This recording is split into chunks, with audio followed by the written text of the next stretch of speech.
अपने घर की हाज़िरी नसीब फरमाई है। दुनिया के तमाम मामलात से, दुनिया जहान की तमाम कचहरियों से हमें निकाल कर अपने घर में अपने और अपने प्यारों के ज़िक्र के लिए जमा कर लिया है।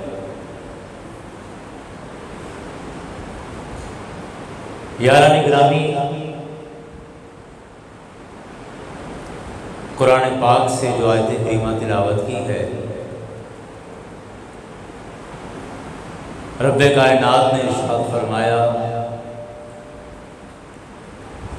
वलौ अन्नहुम इज़ ज़लमू अनफुसहुम जाऊक फस्तग़फ़रुल्लाह वस्तग़फ़र लहुमुर रसूल लवजदुल्लाह तव्वाबर रहीमा। इरशाद फरमाया कि ऐ मेरे प्यारे हबीब सल्लल्लाहु अलैहि वसल्लम, अगर ये आपके ग़ुलाम अपनी जानों पर जुल्म कर लें, जाऊका आपके पास आ जाएं, फस्तग़फ़र लहुमुर रसूल फस्तग़फ़रुल्लाह आपके पास आकर अल्लाह से माफ़ी और इस्तिग़फ़ार तलब करें, वस्तग़फ़र लहुमुर रसूल और रसूल भी इनके लिए इस्तिग़फ़ार करें, सिफारिश कर दें, लवजदुल्लाह तव्वाबर रहीमा, तो ये ज़रूर अल्लाह को तौबा कबूल करने वाला और मेहरबान पाएंगे। पिछले जुम्मे में भी इस आयत का ज़िक्र किया गया था, लेकिन मैं चाह रहा हूँ कि आज के खुतबे में इस आयत पर ही मुकम्मल तौर पर गुफ्तगू की जाए और जिस हद तक मुमकिन हो सके इस आयत करीमा पर गुफ्तगू की जाए।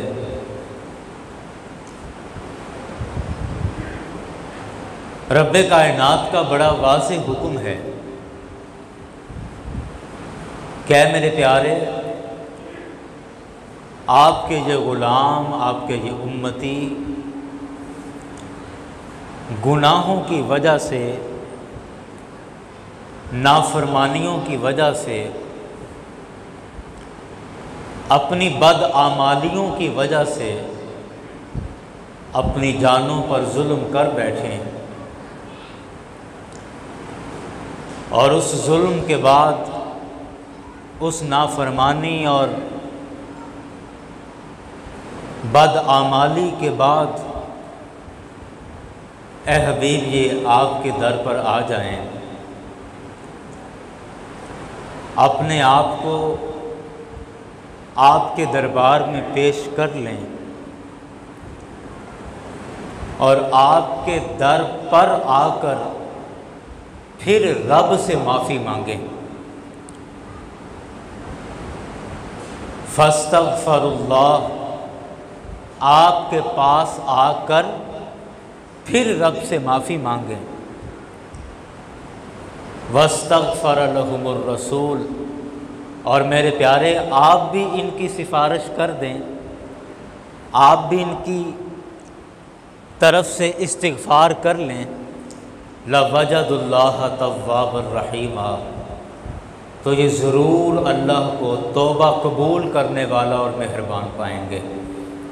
मतलब अल्लाह ताला इनकी तौबा कबूल कर लेगा। ऊपर का स्पीकर बंद करो, ऊपर वाला स्पीकर बंद करो और इन्हों नईम ने कहो इनकी आवाज़ सादा कर रहे हैं। हाँ ए जी बार सल्लल्लाहु अलैहि हबीबिही मुहम्मद सल्लल्लाहु अलैहि वसल्लम।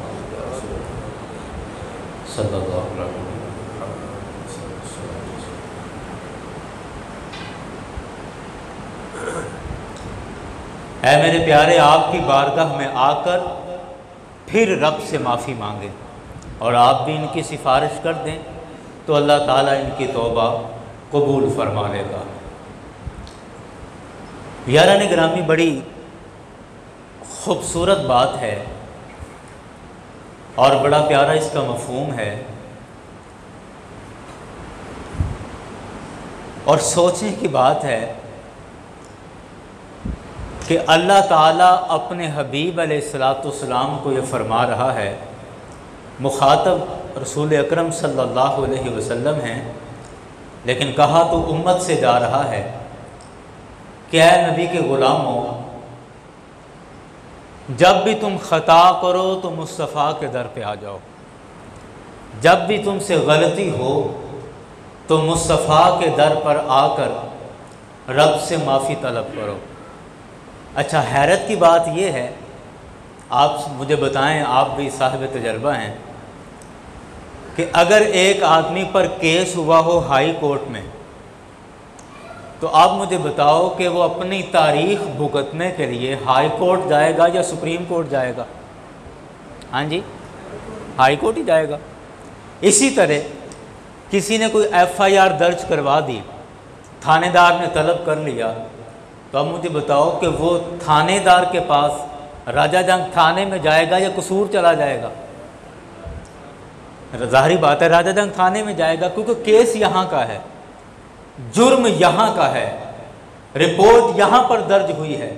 इसी तरह हाई कोर्ट का मुजरिम है तो वो उसकी तारीख भुगतने हाई कोर्ट में जाएगा।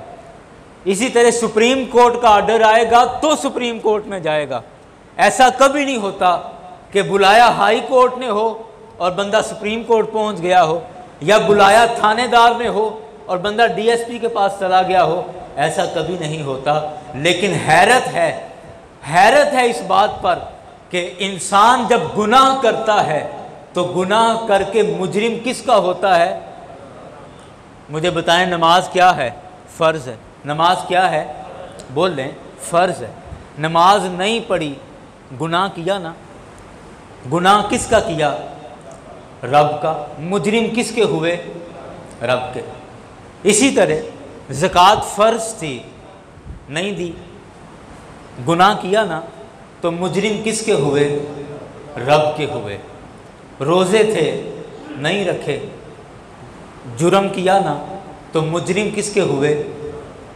अल्लाह के। तो हम नमाज ना पढ़कर, ज़कात ना देकर, रोज़ा ना रखकर मुजरिम रब के हो रहे हैं, गुनाह रब का कर रहे हैं, जुर्म रब की ज़ात का है, रब के दरबार का है।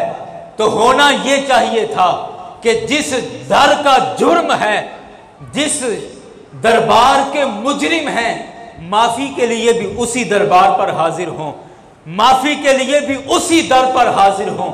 लेकिन कुर्बान जाएं, रब्बे कायनात ने खुद फरमा दिया कि गुनाहों के साथ, शर्मिंदगियों के साथ, नाफरमानियों के साथ जब तुम अपने आप पर जुल्म कर लो, नमाज ना पढ़कर, रोज़े छोड़कर, ज़कातें छोड़कर, जब मुजरिम बन जाओ, मुजरिम रब के हो, लेकिन रब कहता है मुस्तफ़ा के दर पर आ जाना। जाओ का, ए हबीब आपके दर पर आ जाएं। मुजरिम रब के हैं, लेकिन क्या फरमाया कि जाओ का, ए हबीब आपके दर पर आ जाएं। और फिर वहाँ आकर क्या करना है? आए हाय, ये भी बड़ा लतीफ़ नुक्ता है। फरमाया वस्तगफिरुल्लाह, के रब की बारगाह के मुजरिम हो तो मुस्तफ़ा के दर पर चले जाओ और वहाँ जाकर फिर रब से माफ़ी मांगो, वहाँ जाकर फिर रब से माफ़ी मांगो। हालांकि मुझे आप बताएं कि क्या रब इस जगह से नहीं सुनता? कोई आदमी अपने घर में रब को पुकारेगा तो क्या रब नहीं सुनता? यकीनन सुनता है। कोई आदमी मस्जिद में जाकर रब को पुकारे तो क्या अल्लाह नहीं सुनता? यकीनन सुनता है। लेकिन इस आयत के अंदर कुरान का ये फैसला है, इस आयत के अंदर जो मजमून बयान किया जा रहा है, क्या हबीब ये अपनी जानों पर जुल्म कर लें, अगरचे मुजरिम मेरे हैं, मुजरिम रब के हैं, लेकिन आपके दर पर आ जाएं और आपके दर पर आकर फिर रब से माफ़ी मांगें। वजह क्या है कि ए हबीब, अगर ये खुद मुझसे डायरेक्ट माफ़ी मांगेंगे, बगैर वास्ते के माफ़ी मांगेंगे, तो जैसे फिर इनके आमाल और जैसे इनके करतूत हैं, मैं वैसा ही इनके साथ मामला करूँगा। जैसा इनका मुझसे ताल्लुक़ है वैसा ही मैं फिर लिहाज करूँगा। लेकिन ए हबीब, जब आपके दर पर आकर फिर मुझसे माफ़ी मांगेंगे, तो फिर मैं नहीं देखूँगा कि ये 10 साल का मुजरिम है, ये नहीं देखूँगा कि 50 साल गुनाह करता रहा है, फिर बस यही देखूँगा कि तेरे दर पर आकर फिर मुझे पुकार रहा है। फिर मैं इसके गुनाह नहीं बल्कि तेरे दर का लिहाज करूंगा, और जब तेरे दर पर आकर मुझसे माफी मांगेगा तो तेरे दर का लिहाज करते हुए सारे गुनाह माफ करता चला जाऊंगा। आए हाय, यहां कोई रिश्तेदार आ जाए ना किसी काम को, मिसाल अर्ज कर रहा हूं, कोई रिश्तेदार आ गया कि जी आपका बंदा वापडा में लगा है, तो जी देखो जी तुसी भी तो साढ़े भरा ही हो, साढ़े दादा जी इकट्ठे ही रहते सन, तो ये हमारा बिल है, ये ज़रा सही करवा दें या कोई इसकी किस्तें करवा दें, जो भी। अल्लाह अकबर। अब आ गया कोई रिश्तेदार, कह दी ये आपका फ़लाँ आदमी फ़लाँ महकमे में मेरा ये काम करवा दो। अब वो बंदा कहे कि मैं क्यों काम करवाऊँ, महकमे में लगा हुआ है तो तूने लगवाया, वो अपनी मेहनत से लगा है, अफसर हुआ है तो वो अपनी पढ़ाई के ज़रिए हुआ है, इम्तिहान पास करके हुआ है, तेरा काम क्यों करवाऊँ। तो मुझे बताओ, वो आदमी, वो साइल जो अपनी हाजत लेके आया है, जो अपना सवाल लेकर आया है, क्या कह के मुड़ेगा कि है तो हमारा ही खून, है तो रिश्तेदार, हमारा खून है, हमारा ही खून है, लेकिन इसने खून का ज़रा लिहाज नहीं रखा। और अगर ये गैरतमंद होता तो जैसे मैं इसके दरवाजे पे आ गया था फ़ौरन मेरा काम करवा देता। गैरत वाला होता तो फ़ौरन मेरा काम करवा देता। मुझे बताओ, रब से बढ़कर गैरत वाला कौन है? रब से बढ़कर गैरत वाला कौन है? और इंसानों में या रब की तमाम मखलूकात में मुस्तफ़ा से बढ़कर गैरतमंद कौन है? मेरे आका से बढ़ के कोई गैरत वाला नहीं है। और ऐसा हो ही नहीं सकता कि कोई आदमी मुस्तफ़ा के दर पर जाकर, वो सबसे गयूर इंसान, गैरत वाला इंसान, मुस्तफ़ा के दर पर जाकर फिर रब से माफ़ी तलब करे और रब उसकी माफ़ी को रद्द कर दे। ऐसा हो नहीं सकता। वो गैरत वाला रब है और मुस्तफ़ा के दर पर आकर जो उससे सवाल करता है, वो फिर सवाल करने वाले का मुंह नहीं देखता, वो मुस्तफ़ा का मुंह देखता है। वो देखता है कि किस लजपाल के दर से आया है, किस करीम के दर पर आकर फिर सवाल कर रहा है। वो गैरत वाला रब फिर जरा भी देर नहीं करता। इधर सवाल करना तुम्हारा काम है, उधर तौबा कबूल करके माफ कर देना रब्बे कायनात का काम है। इसलिए फरमाया, क्या हबीब आपके दर पर आ जाएं, जाऊ का आपके पास आएं और आपके पास आकर फस्तगफिरुल्लाह, अल्लाह से माफ़ी तलब करें। यारान गिरामी, वास्ता बड़ी चीज़ है, वास्ता बड़ी चीज़ है। कहीं कोई वास्ता हो, कहीं कोई ताल्लुक़ हो, आप किसी महकमे में, किसी दफ्तर में कहीं को वास्ता हो, कहीं को ताल्लुक़ हो, तो वो जलील नहीं होने देता। हाँ जी, अगर बड़े बाहर मेन गेट तक लाइन लगी हो, लेकिन जिसका ताल्लुक़ हो, वास्ता हो, बताओ लाइन में लगता है? बोलो, आप शायद समझ रहे हो कि साड़ियाँ गल्लां फाड़ रहे हैं कि जिसका वास्ता हो वो लाइन में लगता है। बोलो नहीं, बस वास्ता हो, फिर जिसका वास्ता हो वो उसको जलील नहीं होने देता। तो जब मुस्तफ़ा का वास्ता लेकर फिर रब की बारगाह में पहुँचोगे, मुस्तफ़ा का वास्ता लेकर जब रब की बारगाह में सवाल करोगे, तो फिर रब तुम्हें जलील और रुसवा नहीं करेगा, ना लाइन में लगना पड़ेगा।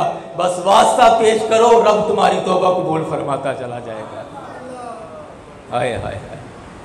यारान गिरामी, फरमाया कि मुस्तफ़ा की बारगाह में आकर फिर मुझसे तौबा करो, मुझसे माफ़ी तलब करो। और फिर क्या होगा, वस्तगफर लहुमुर रसूल, रसूल भी तुम्हारे लिए इस्तिग़फ़ार करें, तुम्हारी सिफारिश कर दें।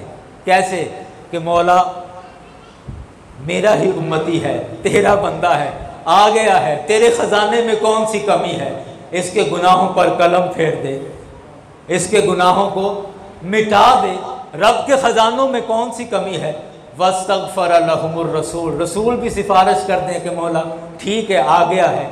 तो फरमाया लवजदुल्लाह तव्वाबुर रहीमा, तो ज़रूर अल्लाह को तौबा कबूल करने वाला और मेहरबान पाओगे। यारान गिरामी, इस आयत मुबारका में देखें, बाज़ उलमा ने इस पर बहस की है कि शायद इस आयत का ताल्लुक़ सरकार की ज़ाहरी हयात तय्यबा तक था और सरकार के विसाल शरीफ के बाद इस आयत का हुक्म ख़त्म हो गया। क्यों? क्योंकि सरकार अलैहिस्सलाम के पास आना, वहाँ आकर फिर रब से इस्तिग़फ़ार करना और फिर सरकार का भी सिफारिश करना, उलमा कहते हैं कि ये तभी हो सकता है ना कि जब सरकार अलैहिस्सलाम की ज़ाहरी हयात तय्यबा हो। तो बाज़ मुफस्सिरीन ने लिखा कि इसका ताल्लुक़ सिर्फ़ सरकार की ज़ाहरी हयात पाक तक था, अब नहीं है।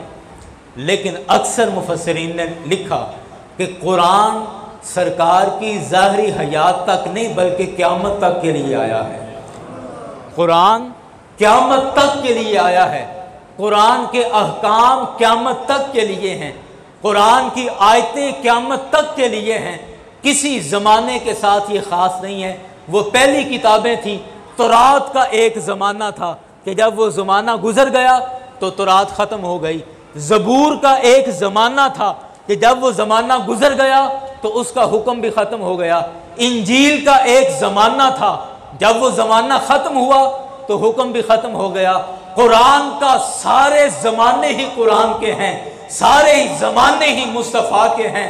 मुस्तफ़ा भी क़यामत तक के लिए नबी हैं और कुरान भी क़यामत तक के लिए किताब हिदायत बनकर आया है। तो जब कुरान क़यामत तक के लिए है तो फिर कुरान की आयतों को आप किसी ज़माने तक ख़ास नहीं कर सकते, किसी ज़माने तक महदूद नहीं कर सकते। जब कुरान क़यामत तक के लिए आया है तो कुरान की सारी आयतों के अहकाम भी क़यामत तक के लिए हैं। तो मुस्तफ़ा अलैहिस्सलाम के बारे कुरान की ये जो आयत है, इस आयत का हुक्म क़यामत तक के लिए है कि कोई इंसान आज से लेकर मुस्तफ़ा अलैहिस्सलाम के ज़माना अक़दस से लेकर क़यामत तक आने वाले इंसानों में कोई भी इंसान जब भी मुस्तफ़ा की बारगाह में इस नियत के साथ हाजिर होगा तो अल्लाह ताला तौबा कबूल फरमा लेगा। अच्छा, मैं एक जगह पर तकरीर कर रहा था, टंडो आदम एक शहर है, ये हैदराबाद से थोड़ा पहले आता है, तकरीबन कोई घंटा पहले। टंडो आदम सिंध का एक शहर है, वहाँ शाही मस्जिद है। तो वहाँ मुझे बयान के लिए जाना हुआ एक दफ़ा। तो मैं तकरीर में यही बात कर रहा था, तो वहाँ एक बड़ा समझदार आदमी था, वो खड़ा हो गया, दरवेश आदमी था। अल्लाह ताला ने दरवेशों को भी कोई अलग ही अक़ल अता की होती है और ये दरवेश आदमी वहाँ सोचते हैं कि जहाँ आम इंसान की अकल पहुँच ही नहीं सकती। खड़ा होकर कहता मजमे में, कहता जी हज़रत साहब आपने बड़े जोश जज्बे से बयान तो कर दिया है, तो इसका मतलब है कि अमीरों की तौबा कबूल हो जाएगी, गरीबों की नहीं होनी। सवाल क्या कर रहा है कि इसका मतलब है, सादा पानी लो, कि अमीरों की तौबा कबूल हो जाएगी, गरीबों की तौबा कबूल नहीं होनी। एक दफ़ा तो मैं भी हैरत में पड़ गया कि मैं कहा बाबा कैसे? बोला कि देखो आप कह रहे हैं कि जो बंदा अपने जान पर जुल्म कर ले, गुनाहों की वजह से जो बंदा गुनहगार हो और वो तौबा का इरादा करे तो वो हुक्म है जाऊ का, ए हबीब आपके दर पर आ जाए, ए हबीब आपके दर पर आ जाए। तो कहते हैं मौलवी साहब बड़ी सादा सी बात है, मुझे बताओ कि आज मदीना शरीफ जाने का कितना ख़र्चा होता है? अब 1.5-2 लाख रुपए हमारे पास हो तो हम जाएं ना। तो अब इसका मतलब ये हुआ कि अमीर बंदा तो तौबा कबूल करवा लेगा तो गरीब की कोई बख्शिश नहीं है। अल्लाह अकबर, अल्लाह अकबर।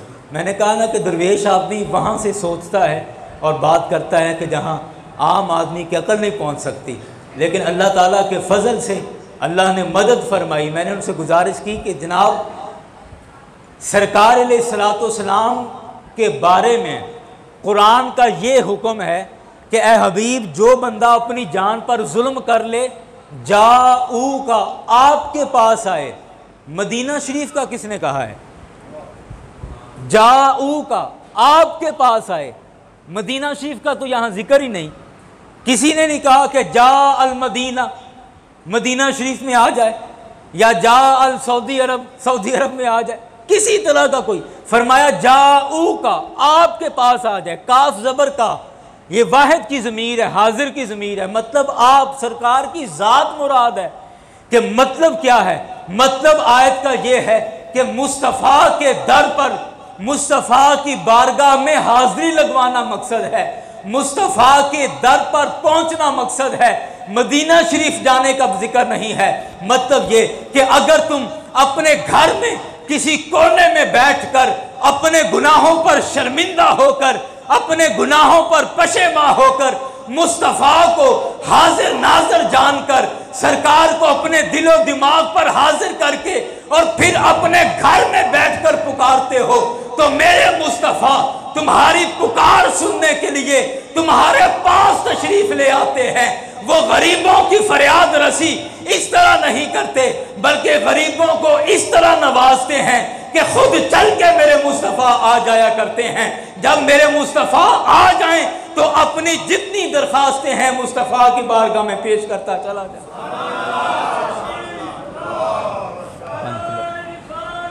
आप हर आशिक के घर तशरीफ लाते हैं, मेरे घर में भी हो जाए चिरागा या रसूल अल्लाह।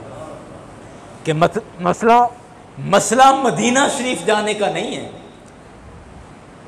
मतलब सिर्फ ये है जाओ का। ए हबीब, आपको अपनी बात सुना दें, आपको अपनी बात सुना दें, आप तक अपनी बात पहुंचा दें। वो कैसे पहुंचाएं? भले जाकर पहुंचाएं या बुलाकर पहुंचाएं। हाँ जी, भले जाकर पहुंचाएं या बुलाकर पहुंचाएं, बस आप तक अपनी बात पहुंचा दें। और हबीब, आप जिसकी सिफारिश कर दें, आप जिस पर नजरे करम कर दें, आए हाय हाय, मुझे रह रह कर वो बात याद आ रही है। अब माहौल बना हुआ है तो मैं सुना दूं। हज़रत मौलाना अब्दुर्रहमान जामी रहमतुल्लाह अलैह, ये सरकार के दर पर जाने की बात है ना, जाऊ का पे बात कर रहा हूँ। आप हज के लिए गए, अल्लाह अकबर, पूरा काफिला है, हज के लिए गए और हज किया, तवाफ़ किया, जो मनासिक थे हज के वो अदा किए। हज से फारिग हुए तो प्रोग्राम बना कि चलो मदीना शरीफ चलें। अब तो मौलाना जामी रहमतुल्लाह अलैह कहते हैं नहीं आप जाओ, मैं मदीने नहीं जाऊंगा। कहते हैं कैसा अजीब आदमी है कि अब मौका मिला हुआ है तो सरकार के बारगाह में हाजिरी से बढ़ के और क्या हो सकता है, जा क्यों नहीं रहा? कहा नहीं तुम जाओ, मैं घर जा रहा हूं। मक्के से होकर वापस आ गए, घर वापस आ गए, मदीने नहीं गए। दोस्तान करते रहे, बातें करते रहे, खैर वो गए, ये वापस अपने घर जाम शहर के अंदर आ गए, फारस के अंदर। घर आके दोबारा फिर इरादा किया, दोबारा फिर सामान बांधा, फिर तैयारी की। कहा कि अब मैं सिर्फ सरकार के रोज़े की हाजिरी के लिए जा रहा हूं। मतलब क्या था? कहते हैं कि मेरा ईमान, मेरा ये इश्क गवारा नहीं करता कि सरकार के दर पर हाजिरी ज़िम्नन हो कि चलो आए हैं तो इधर से भी होए चलें। नहीं, ये नहीं। जैसे इरादा करके, जैसे पूरी तैयारी के साथ मक्के शरीफ आए हैं, ऐसे ही पूरी तैयारी के साथ मैं मदीना शरीफ जाऊंगा। ये क्या बात हुई कि चलो आए हैं तो चलो ना इधरों भी होंदे चलिए? नहीं, ऐसे नहीं। जैसे मैं स्पेशली मक्के के लिए सफ़र बांधा है, इसी तरह ख़ास मैं मदीने शरीफ का सफ़र करूँगा। घर आए, आकर तैयारी की, तैयारी करके पूरा साजो सामान बांधा और फिर सिर्फ मदीना शरीफ की हाज़िरी के लिए घर से दोबारा सफ़र शुरू कर दिया। और दिल में इरादा क्या है? दिल में इरादा क्या है? कहते हैं कि या रसूलल्लाह, मक्के से होकर वापस आ गया था, अब सिर्फ आपसे मिलने के लिए आ रहा हूँ, सिर्फ आपसे मिलने के लिए आ रहा हूँ, और आपसे मिले बगैर वापस नहीं आऊँगा। हाय हाय हाय, सिर्फ आपके लिए आ रहा हूँ, तो आपसे मिले बगैर वापस नहीं आऊँगा। सफ़र शुरू कर दिया, सफ़र कर रहे हैं, वो कैफियत बढ़ती जा रही है, जो जो हरम नबवी के करीब आते जा रहे हैं वो कैफियत बढ़ती जा रही है, ज़ौक़ बढ़ता जा रहा है, और दिल में एक ही रट है कि आपसे मिलने आ रहा हूँ, अब मिले बगैर नहीं आऊँगा, मिल के ही आऊँगा, आपसे या रसूलल्लाह मिलने आ रहा हूँ। खैर सफ़र शुरू है, करते जा रहे हैं। इधर नबी करीम सल्लल्लाहु अलैहि वसल्लम मदीने का जो उस वक़्त का गवर्नर था उसको सरकार ख्वाब में नज़र आए, और ख्वाब में नज़र आए, सरकार ने ख्वाब में फरमाया कि अब्दुर्रहमान नाम का आदमी, जाम शहर का रहने वाला, मदीना शरीफ आ रहा है, उसको बाहर ही रोक लेना, मदीने में दाखिल ना होने देना। अल्लाह अकबर। शादबाश ए इश्क खुश सौदाए माँ, ए तबीबे जुमला इल्लत हाय माँ। इकबाल ने कहा कि खैर इश्क जब इम्तिहान लेता है तो इम्तिहान भी फिर पूरे ही होते हैं, और कुर्बान जाएं उन सच्चे आशिकों पर जो इश्क के हर इम्तिहान से गुजरते चले जाते हैं। अरबी का मुहावरा है अल आताया अला क़द्रिल बलाया, कि जितना सख्त इम्तिहान होता है इनाम भी उतना बड़ा मिला करता है। बार क्या सरकार इस्लाम मदीने के गवर्नर को ख्वाब में नज़र आए और फरमाया कि अब्दुर्रहमान नाम का आदमी जाम शहर से आ रहा है, उसको दाखिल ना होने देना, आने ना देना। पाबंदियाँ लग गई, नाके लग गए, पुलिस खड़ी हो गई, जो भी उस ज़माने की जिस तरह की भी पुलिस थी। खैर के जो बंदा मदीने में दाखिल हो रहा है पूछा जा रहा है नाम क्या है, फ़लाँ, कहाँ से आए हो, फ़लाँ से, ठीक है चल जा। करते करते करते करते जब हज़रत अब्दुर्रहमान जामी रहमतुल्लाह अलैह की बारी आई, आप जब दरवाज़े पर आए मदीने की फसील पर, तो पूछा नाम क्या है, कहा जी अब्दुर्रहमान। कहाँ से आए हो, जाम शहर से। कहा तुम्हारे आर्डर नहीं है, इजाज़त नहीं है मदीने में दाखिल होने की, जा चला जा, मदीने में दाखिल होने की इजाज़त नहीं है। कहा बड़ी दूर से आया हूँ, बोला फिर भी इजाज़त नहीं है। कहा ख़ास सिर्फ सरकार से मिलने आ रहा हूँ, कहा फिर भी इजाज़त नहीं है। गवर्नर वली अहद, गवर्नर साहब का बड़ा सख्त हुक्म है कि अब्दुर्रहमान को मक्के में मदीने में दाखिल नहीं होने देना। खैर वापस लौटा दिया गया। मदीने से बाहर एक टीले पर बैठ गए, सोच रहे हैं कि शाम का वक्त हुआ चला है और अब कैसे जाऊं, कैसे दाखिल हूं, ये पुलिस वाले मुझे जाने नहीं दे रहे। तो ऐसे दिल में ख्याल आया, कहा कि शाम के वक्त वो चरवाहे जो सुबह को भेड़ बकरियां लेके शहर से निकल जाते हैं, तो पिछले टाइम पे शाम के वक्त वो वापस आते हैं, उनमें से किसी से बात करके देखता हूँ वो कोई हल निकाले। मकामी बंदा, ज़ाहिर बात मकामी होता है। शाम के वक्त जब पिछले टाइम पे वो बकरियां चराने वाले, वो चरवाहे अपने रेवड़ लेकर वापस आ रहे थे, किसी एक को ठहरा के कहता है कि जी मेरी बात सुनता जा, मैं बड़ी दूर से आया हूँ, जाम शहर से चला हूँ और सरकार से मिलने का इरादा है, ये पुलिस वाले मुझे जाने नहीं दे रहे। कहते गवर्नर साहब ने मना किया है, तो अगर तुम मुझे इजाज़त दो तो मैं तुम्हारे जानवरों के अंदर घुसकर और जानवरों के साथ चलकर मैं भी शहर में दाखिल हो जाऊं, इनको पता भी नहीं चलेगा, मुझ गरीब की हाज़िरी भी पूरी हो जाएगी। वो चरवाहा कहता है कि चल ठीक है कर लेंगे, लेकिन मैं ज़रा एक दफ़ा अंदर जाके पूरी सूरत हाल देख लूँ कि ऐसा नहीं हो कि कोई सख्त आर्डर हो और मैं भी बीच में पकड़ा जाऊँ। तो कल तेरा मेरा वादा है कि कल मैं जब वापस आऊँगा बकरियाँ लेके या अपने ऊँट लेकर, तो उनके अंदर मैं तुझे घुसेड़ लूँगा और तू उनके साथ घुस के अंदर चला जाइए। बोले ठीक। रात हुई, सरकार फिर ख्वाब में नज़र आए, गवर्नर को फिर ख्वाब में नज़र आए। सरकार ने फरमाया कि वो कल बकरियों में घुस कर आएगा, रेवड़ में घुस कर आएगा, उसको आने नहीं देना, नाका सख्त कर दो। आए हाय हाय, सुबह और सख्त आर्डर हो गए। अगले दिन अपने प्रोग्राम के मुताबिक बेचारे आए और बकरियों के रेवड़ में या जानवरों के रेवड़ में वो घुस के उसी तरह जानवरों के साथ चलते चलते जब मदीना शरीफ में दाखिल होने लगे तो देखा वो पुलिस वाले, वो मुलाजिम जो हैं वो रेवड़ भी चेक कर रहे हैं, जानवर भी चेक कर रहे हैं। फिर पकड़ लिया, कहा अब्दुर्रहमान बाहर आ जाओ, हमें फिर बड़ा सख्त हुक्म था कि तुम्हें दाखिल नहीं होने देना।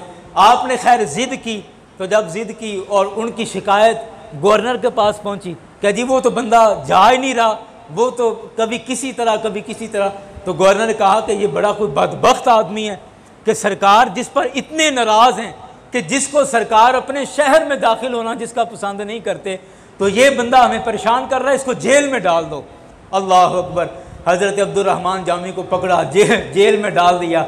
जब रात हुई तो मेरे करीम आका फिर तशरीफ़ लाए और बड़े जलाल के अंदर और बड़े गुस्से में गवर्नर से कहा, ओए तूने मेरे आशिक को जेल में डाल दिया है, तुझे किसने कहा कि उस अब्दुर्रहमान को जेल में डाल? अर्ज की आका वो बार बार आ रहा था, आपने मना फरमाया था। तो मैंने कहा पता नहीं कितना बदबख्त है। मेरे आका ने फरमाया नहीं, मना की ये वजह नहीं थी, मैं इसलिए नहीं रोक रहा था कि वो बदबख्त है, बल्कि मैं इसलिए मना कर रहा था कि वो दीवाना जिस मोहब्बत से आ रहा था, जिस इश्क के साथ आ रहा था, अगर वो मेरी कब्र पर आकर कहता कि या रसूल अल्लाह बाहर तशरीफ लाएं, मुझे आपसे मुसाफा करना है, तो खुदा की कसम जिस इश्क के मेयार के साथ वो आ रहा था, मुझे कब्र से बाहर निकलकर उसका इस्तेकबाल करना पड़ता था।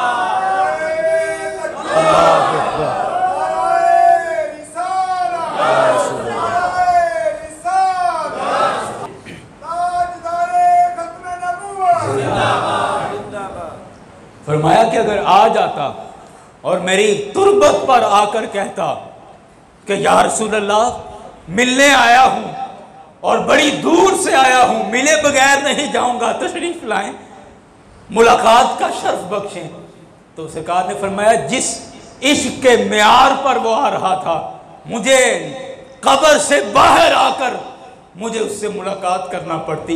इस वजह से मैं कह रहा था कि ये खुदा का कानून है, ये रब का एक कानून है, कानून कुदरत है, ये कुदरत का कानून बरकरार रहे, इसलिए उसको ना आने देना।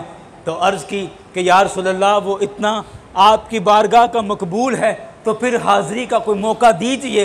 सरकार ने फरमाया कि इसको गोश्त खिलाओ, खाना खिलाओ, और सैर हो के जब खाना खाएगा तो ज़ाहिर बात है खाने का एक अपना नशा और तबीयत पर एक अपनी उसकी गनूदगी होती है कि जिसकी वजह से जिस इश्क के मकाम पर ये पहुंच चुका है, तो ये इसकी कैफियत में ज़रा इफाका होगा, तो फिर इसको मेरे दरबार पर लेके आना।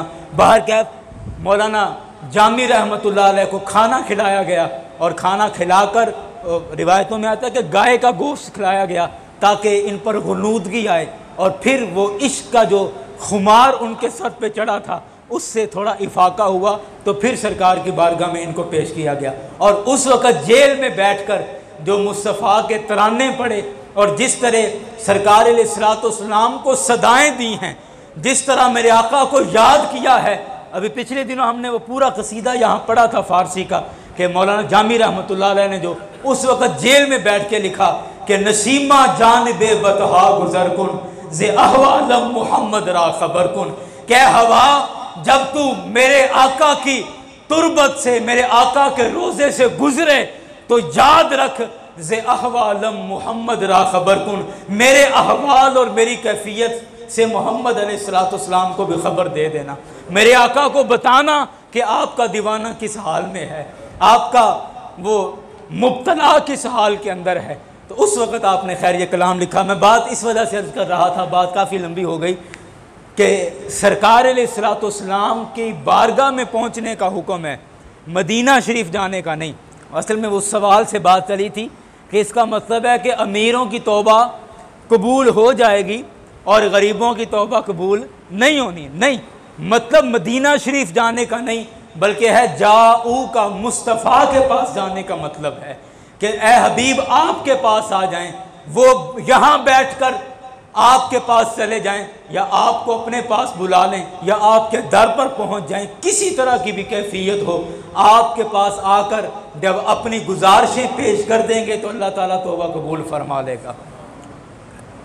मुझे एक और बात याद आ गई कि ये तो मौलाना जामी थे ना, जो सरकार के दर पर पहुँचे हैं, सरकार के दर पर ख़ुद पहुँचे हैं, और उधर आशिकों के इमाम बुसीरी रहमतुल्लाह अलैह हैं कि सरकार चल के जिनके पास आए हैं। अल्लाह अकबर।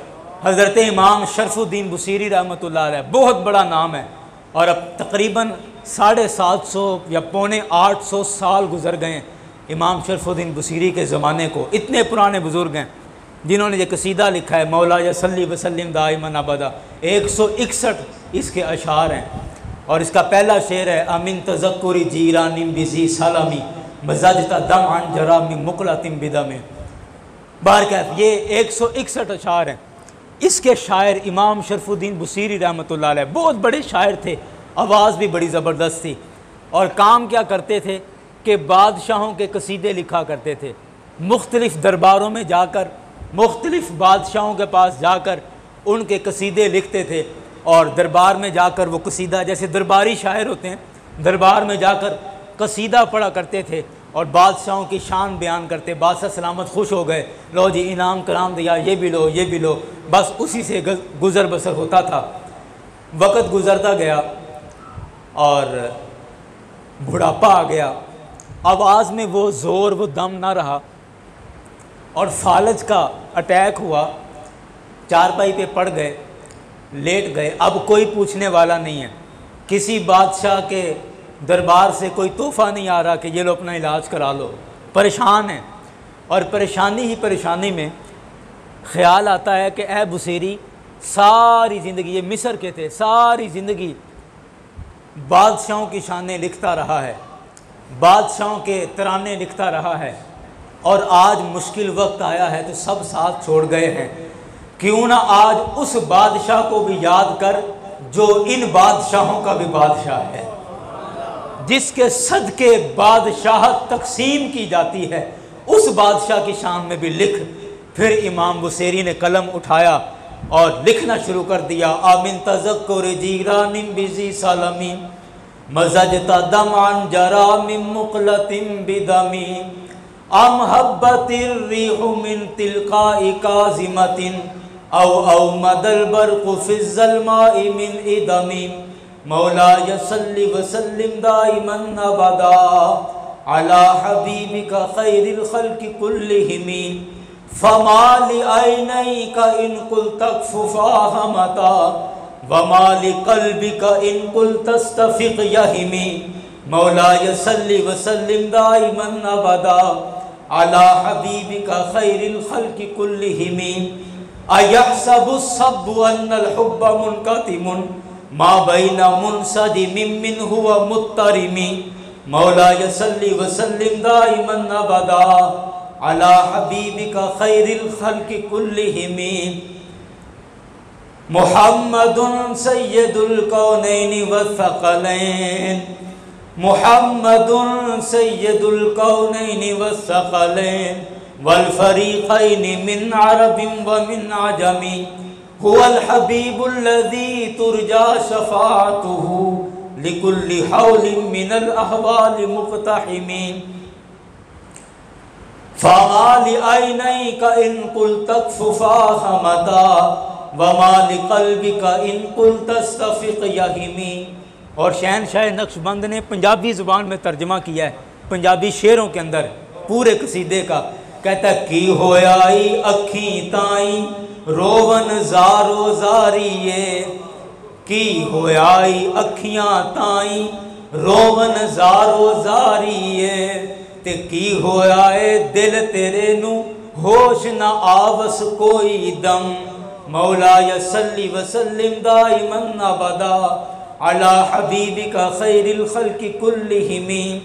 और अहमद ख़ास हबीब खुदादा सरवर दुआ जहाना दा अहमद ख़ास हबीब खुदादा सरवर दुआ जहाना दा जिन्ना बंदियां विच सरदारी सैयद अंदर अरब अजम ओ हबीब खुदादा जेड़ा करे शफात खल्कां दी हुवल हबीबुल्लज़ी तुरजा शफाअतुहु ओ हबीब खुदादा जेड़ा करे शफात खलकां दी, हर सख्ती ते मुश्किल वेले यारी करदा अंदर गम। बाहर का मैं आखिरी शेर पढ़ता हूँ इसका। कहते हैं कि सल्लल्लाहु अलैहि हबीबिही मुहम्मद व आलिहि वसल्लम सल्लल्लाहु वसल्लम अलैहि, बुलंद आवाज़ से पढ़ लें सल्लल्लाहु अलैहि।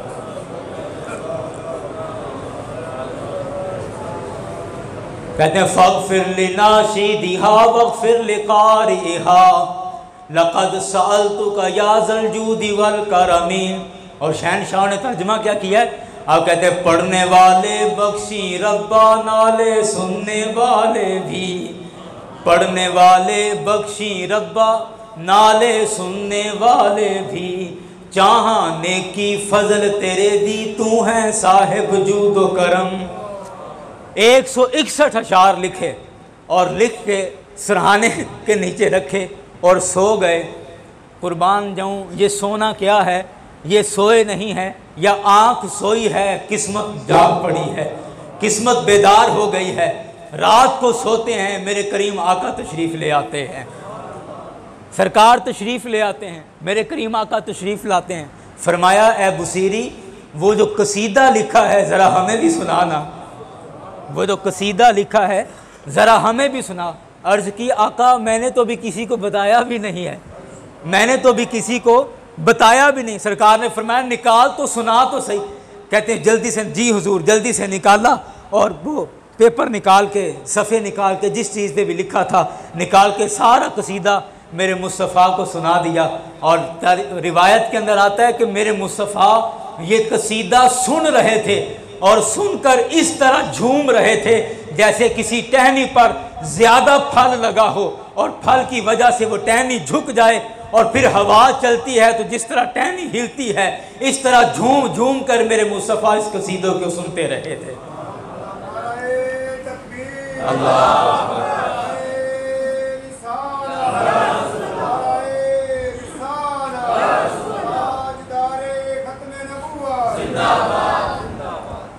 कहते हैं सरकार इस कसीदे को सुन रहे थे और ऐसे झूम झूम के सुन रहे थे जैसे किसी फलदार टहनी पर जब हवा चलती है तो झूमती है। मेरे आका ने पूरा कसीदा सुना और कसीदा सुनने के बाद सरकार ने फरमाया ए बुसीरी, अब मांग क्या मांगता है? तूने हमें राज़ी कर दिया है, खुश कर दिया है, बोल क्या बोलता है? अर्ज़ की आका ये बीमारी लग गई है और ये फालज, ये बाजू पर भी, ये टांग पर भी। मेरे करीम आका ने अपने मुबारक कंधों से चादर उतार कर कहा बुसीरी ये अपने जिस्म पर ले ले, अल्लाह सारी तरह की शिफा अता फरमा देगा, हर बीमारी से शिफा अता फरमा देगा। इमाम बुसीरी ने ख्वाब में सरकार से वो चादर वसूल की। जब सुबह आंख खुली देखा कि वो चादर इमाम बुसीरी के कंधों पर मौजूद है। और चादर को अरबी ज़ुबान में बुर्दा कहते हैं, चादर को अरबी ज़ुबान में बुर्दा कहते हैं। इसी वजह से इसका नाम भी कसीदा बुर्दा पड़ गया, कसीदा बुर्दा मुबारक, यानी चादर वाला कसीदा। बाहर कैफ ये सरकार ने चादर अनायत कर दी। वो देखा कि जिस्म भी बिल्कुल ठीक हो गया, जिस्म सेहतमंद हो गया। और अगले ही दिन इमाम बुसीरी के महल्ले में गालबन अबू लुअलुअ गालबन नाम के कोई बुज़ुर्ग थे, वो तशरीफ़ लाए और आकर कहते हैं इमाम बुसीरी मुझे पता चला है आपने सरकार की शान में कोई कसीदा लिखा है, तो ज़रा कुछ शेर मुझे भी पढ़ के सुनाओ। इमाम बुसीरी कहते हैं यार मुझे समझ नहीं आती, रात सरकार भी तशरीफ़ लाए हैं तो सरकार तो चलो इमामुल अंबिया की ज़ात हैं, आपको किसने बताया है कि मैंने कसीदा लिखा? तो वो कहने लगे कि बुसीरी आपने सिर्फ सरकार को देखा है, सरकार अकेले नहीं आए थे बल्कि अपने आशिकों की जमात लेकर सरकार तशरीफ़ लाए। मेरे आका अकेले सुनने नहीं आए थे बल्कि अपने आशिकों की जमात लेकर आए थे। और जब सरकार को तो कसीदा सुना रहा था तभी तो मैंने सरकार के पीछे बैठकर ये कसीदा सुना है, इसलिए सुबह उठकर आया हूँ कि अब वो कसीदा मुझे दोबारा सुना। तो यारान गिरामी, खैर वक्त हमारा काफ़ी हो चुका है। मैं बात वही अर्ज़ कर रहा था कि अल्लाह ने फरमाया वलौ अन्नहुम इज़ ज़लमू अनफुसहुम जाऊका, ए हबीब जब अपनी जानों पर जुल्म कर लें तो आपके पास आ जाएं। और आपके पास आने का कतन ये मतलब नहीं कि लो जी मैं तो अब मदीना शरीफ जा नहीं सकता तो मैं कैसे तौबा करूँगा और मेरी तौबा कैसे कबूल होगी। नहीं, बस मुस्तफ़ा को याद करो या सरकार खुद तुम्हें बुला लेंगे या सरकार ख़ुद तशरीफ़ ले आएंगे।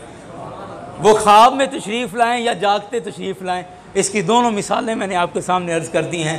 यारान गिरामी, अल्लाह की बारगाह में हमेशा अपने गुनाहों की तौबा और अपने गुनाहों पर माफ़ी मांगा करें, और मुस्तफ़ा अलैहिस्सलाम के तवस्सुत से जब रब की बारगाह में आप तौबा चाहेंगे तो फिर मेरा रब हमारा मुँह नहीं बल्कि मुस्तफ़ा के दर का लिहाज करते हुए हमारी तौबा को कबूल फरमा लेगा। अल्लाह ताला हम सब को अपने गुनाहों से तौबा करने की तौफ़ीक़ अता फ़रमाए और हुज़ूर का पक्का सच्चा ग़ुलाम बनने की तौफ़ीक़